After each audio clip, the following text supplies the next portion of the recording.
who is John Costa?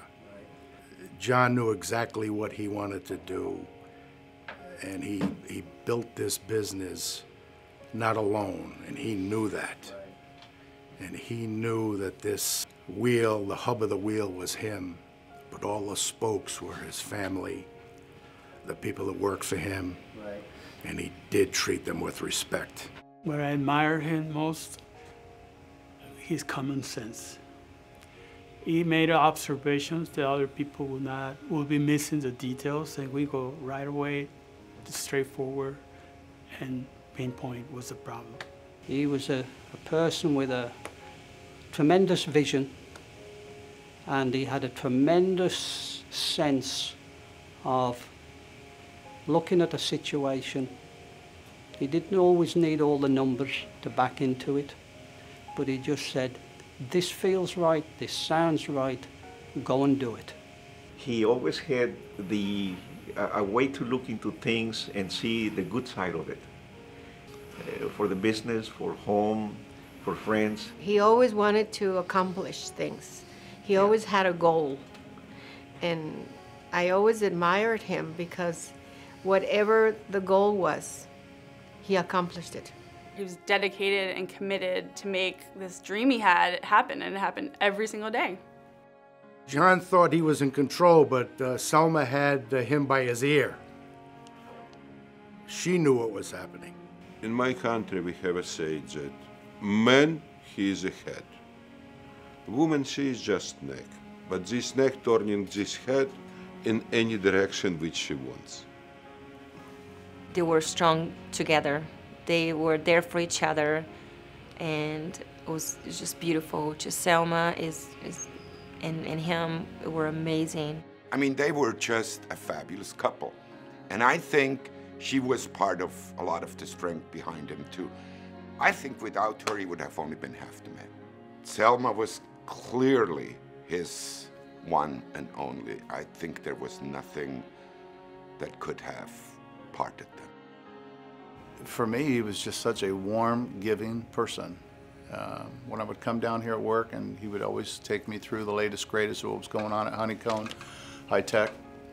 He was always, he knew people by their first name, a lot of employees there. He took an interest of someone who was not just trying to create a business going, but everything he did was for other people. It was to provide, make sure that he would talk to me about the health care plan when that came in. It was all about what he could do to provide for other people. He believes in everyone, and he shared that with me, and how he built the company and how he sees the company and how he applies himself in everything he does. And I can see it in the employees every time, the way they do their work. I can almost say, where did you learn that? Something that Mr. C taught him. I don't think I really thought of him as a boss so much as I did as a mentor. I think what stood out, though, was his passion for success.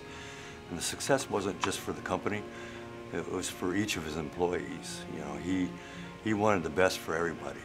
He was a hands-on, you know, an owner of a company, but he was hands-on and in every department. You know, from mine to, you know, he'll come up to see what I'm doing, or how you doing, Sylvia, you need anything, you know. So I think the commitment to his company, to know his people, his employees, they needed anything, yeah. He was very much a person that came in, he knew what he wanted, he knew how he wanted it done, and he was very vocal about it. But as soon as he got it out, he was the kindest guy ever. I know he cared so much about all of us, and he could yell in the morning, I mean afternoon, he'd come and hug and, you know, make you feel comfort. More than anything, he made me feel good when I came to work. When I saw him come in, put a smile on my face, because he'd always say hi, or see how I was doing. He would always check up on me, or just give me grief about my office being dirty, or kind of saw him as the fire, you know. If it was an engine, he's the spark, kept us all going, whether it's out there busting ass, getting people in gear, or if it was, you know, you come in there, you're just in the day-to-day, you're kind of bored, you know, he come in there with a joke and lift you up like that. He was a little gruff, but he was also a teddy bear. He was very fair. And once he loved you, he really loved you. And you were family. His presence here, his presence anywhere, just commanded attention and respect.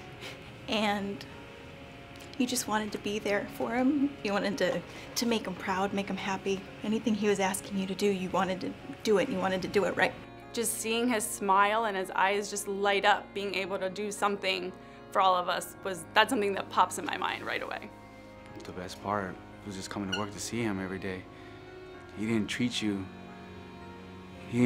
different from other people, you know. He shook your hand.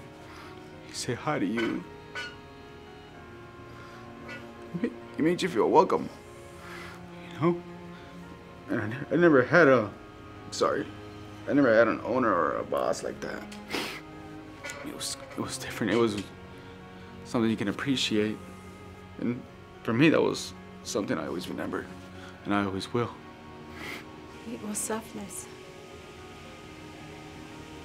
He think about other people than himself. He was a mentor. He was generous. He was a great guy. It was like he was everybody's father, everybody's confidant, everybody's go-to. He was going to take care of everybody. And in his own quiet way, he did, but without a lot of fanfare. He was a second father. He would offer me advice, guidance, love, compassion, you know, and he would tell it like it is when it was necessary. So he was like a father to me, plain and simple. Real nice man, nice, more than a boss and a father to me, you know. He loved me like a son. He was like that to me, like I had dad like never had. He always had such a good sense of humor. Always had some joke to tell me, or some funny story, or his laugh, really, you know, just hearing him laugh and his voice. I'm gonna miss that a lot. I will miss his sense of humor and how he could really find humor in anything. It's a very special quality. I'll miss his humor, his jokes, the fist bumps in the morning. He gave the girls hugs, he gave the guys fist bumps. Every year on the month of December, Mr. Silva,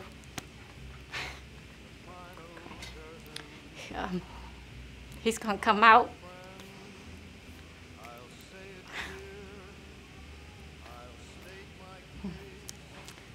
Every year in December he come out. The whole shop will have Christmas light, Christmas tree. He will pass out the Santa hat to all the ladies. I will miss most about Mr. C is his laughter, his jokes, his ability to make everybody happy. He would tell the worst jokes, inappropriate jokes, and it was always funny. I don't know how he did it. I don't know how he got away with it. But he would always tell these jokes. You're like, Mr. C, no. Something that I always admired about him was his ability to, you know, care for others and reach out to others. Like, I know I was never exactly like blood related, but I always felt welcome in his home. No matter what, I felt like family whenever I was with him, and that really was important to me growing up. I wasn't part of the family, but whenever it was like the other grandchildren's birthday, he'd always make me feel like I'm a part of it, and he'd go out of his way to get me a present also. He would always like do funny things, but like not try to, which made it more funny. Well, the best quality about him is his storytelling and how he always told stories and everything at like the dinner table on Thanksgiving. I always loved having talks with him, just me and him sometimes. I really enjoyed that the most about him. There's a lot of things I'm gonna miss about him. His smile and his laugh. His laugh is very contagious. I can't tell you how many places I've been with him. We've been to Las Vegas, we've been to Brazil, and every time we go somewhere, he's just very alive and knows everybody, and just all this like lively energy. You know, it's always go, go, go. But then he does have his time to sit down and talk in family and dinner. But everything is just so quick and so lively. I'm really gonna miss that about him. He's bigger than life, you know? Gonna miss that part of him. I'm missing him. I will miss forever, but I know he is in good hands. He is with God, and I miss John. But as the years go by, people will look back and realize what a dynamic person he is and was. I think I miss most his friendship. It was magnificent. It was really good. It was good times. He fought the good fight, because when you fight a good fight, that means you fight it your way. And he did everything his way. And his way was never boring and always an adventure. I believe that we are all better people, and our lives have been enriched because of our association with Joao Costa. And like Frank Sinatra, he did it his own way.